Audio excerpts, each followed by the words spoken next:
ঘর ভেঙে গিয়েছে, ঘরে ঝড় হলে ঘর ডলে, ঘরে থাকতে পারি না, ঘরে চরম ভয় লাগে। তা আমরা কী করে থাকবো? আমরা তো গরিব মানুষ, ঘর করতে পারবো না, আমাদের কোনো ব্যবসা বাণিজ্য নেই, ছেলে নাই, আমরা খুচরো ব্যবসা করে খাই। তা আমরা সাহায্য করলে আমরা ঘর করবো কী করে? মাটির বাড়ি ভেঙে পড়ছে, মাটির ধস ছেড়ে ছেড়ে পড়ছে, চারিদিকে ফাট নিয়ে নিয়েছে। ভয় লাগে বৃষ্টি হলে? হ্যাঁ, বৃষ্টি হলে ভয় লাগে, বৃষ্টি হলে জলও পড়ে জায়গা পাতে। আপনারা যদি না বিশ্বাস করেন, আমরা এসে দেখি যান, তাহলে তো বিশ্বাস হবে কথাটা। আবেদন করেছিলেন? আবেদন করেছিলাম দুবার, একবার বললে হ্যাঁ আসবে, এই লটা আসবে, ভিড়ে লটা আসবে, তো কোনো কিছুই নাই। তাহলে আমরা কী করে করবো? আর আমাদের কোনো পজিশনও নাই, আর কোনো জায়গাকে না নেই যে আমরা সেখানে যে সরিয়ে যাবো, ঘর বাড়ি নাই, এমনি কোথাও থাকতো, পিছনে কেউ সাহায্য করছে না। কী নাম আপনার? আমার নাম মিনতি দাস। বাড়ি ভেঙে গেছে আর চারিদিকে ফেটে গেছে, তারপরে জল পড়ছে বাড়িতে, চারিদা ধস ছেড়ে গেছে বাড়িটা। কিসের বাড়ি আপনার? আমরা মাটির বাড়ি। আবেদন করেছিলেন আবাস যোজনা? মাটির বাড়ি রয়েছে, আপনারা দেখুন, দেখে যান একবার আমার অবস্থা আছি আমি। আবেদন করেছিলেন বাড়ির জন্য? আবেদন করেছিলাম, দুবার জমা দিয়ে এসেছি, বিটপি গিয়েছিলাম। কি বলেছিল? তো বলে যে দিয়ে যান কাগজ, পরে আমরা আলোচনা করে দেখবো। হ্যাঁ, তারপরে গ্রামের লোক এসেছিল, বললাম একবার, হ্যাঁ বলছে ঠিক আছে আস্তে আস্তে আসবে বাড়িতে আসবে। আপনি কি করেন পেশায়? আমি এই ধরুন ফুচকা মোটামুটি করে বাড়িতে খাই, কোনো রকম করে গায়ে গ্রাম ঘুরে বিচার করে। হ্যাঁ, আমার ধরুন নিরুপরে নির্ভর, ঘর করতে পারছি না, গরিব মানুষ। বলেছি অনেকজনকে, তাও দেখে গেছে, কিন্তু তাও গুরুত্ব দিচ্ছে না। কী করবো, এখন ওই অবস্থায় আছি।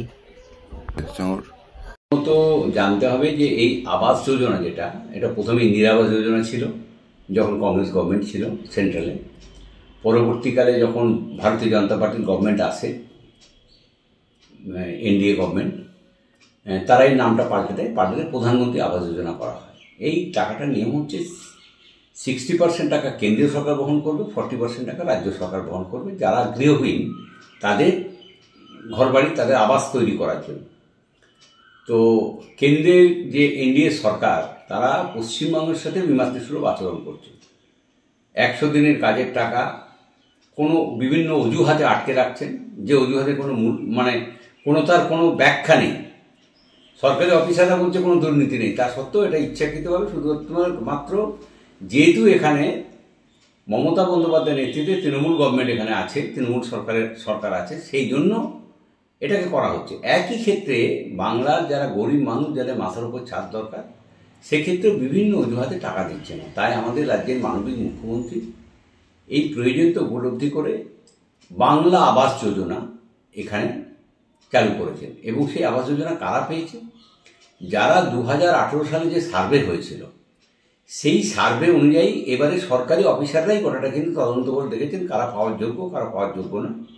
সেক্ষেত্রে প্রথম এবং দ্বিতীয় কিস্তি টাকা ইতিমধ্যে দিয়ে দেওয়া হয়েছে, এবং আশা করছি যে আমাদের ডিসেম্বরে আবার তৃতীয়, যেটা আবার নতুন করে যেটা আবাস যোজনার আবেদনপত্র নেওয়া হবে, এখন নেওয়া হয়নি আবেদনপত্র, এবং সেক্ষেত্রে এনকোয়ারি করে দেখবেন সরকারি অফিসাররা, তারপরে সিদ্ধান্ত হবে যে কারা কারা পাবেন।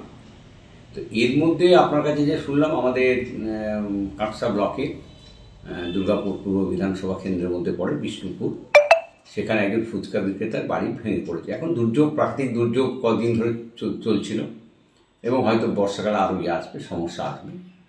তো আমরা এটা ডিজাস্টার ম্যানেজমেন্ট থেকে অবশ্যই গুরুত্বের সঙ্গে বিবেচনা করব। তবে আবাস যোজনার ক্ষেত্রে এখন তো নতুন করে আবেদনপত্র নেওয়া হয়নি, এবং নতুন করে কোনো সার্ভেও হয়নি। তো আমরা ওখানকার পঞ্চায়েতকে, স্থানীয় যে পঞ্চায়েত আছে, পঞ্চায়েতকে বলবো বিষয়টি এখনই দেখার জন্য, এবং তার জন্য যতটুকু করার দরকার সেটা আমরা প্রশাসন থেকে অবশ্যই করবো, চেষ্টা করবো করার। দেখুন, কাকসা ব্লকে আর মলানদিঘি পঞ্চায়েতের বিষ্ণুপুর বেশ কিছু আর কাঁচা বাড়ি আছে, এবং শুধু ওইখানেই না, ব্লক জুড়ে বিস্তীর্ণ অনেক আদিবাসীদের গ্রাম আছে, অনেক পাড়া গ্রামে এখনও কাঁচা বাড়ি আছে। যে সকল কাঁচা বাড়িতে আর এই বর্ষার যেভাবে আর আরম্ভ হয়েছে, গরমকালের মধ্য থেকেই যেভাবে বর্ষা পড়ছে, আর চারিদিকে দেখা যাচ্ছে যখন তখন দেয়াল ধসে পড়ে যেতে পারে বা পড়ার মতন পরিস্থিতিতেই আছে, অথচ তারা বাড়ি পায়নি, তাদের কোনো তালিকায় নাম ওঠেনি, তাদের দিকে কোনো প্রশাসনের, কোনো পঞ্চায়েতের, কোনো কারোর চোখ পড়েনি। কিন্তু যাদের পাকা বাড়ি তারা আবার বাড়ির উপরে বাড়ি পাচ্ছে, দুতলা তৈরি করছে।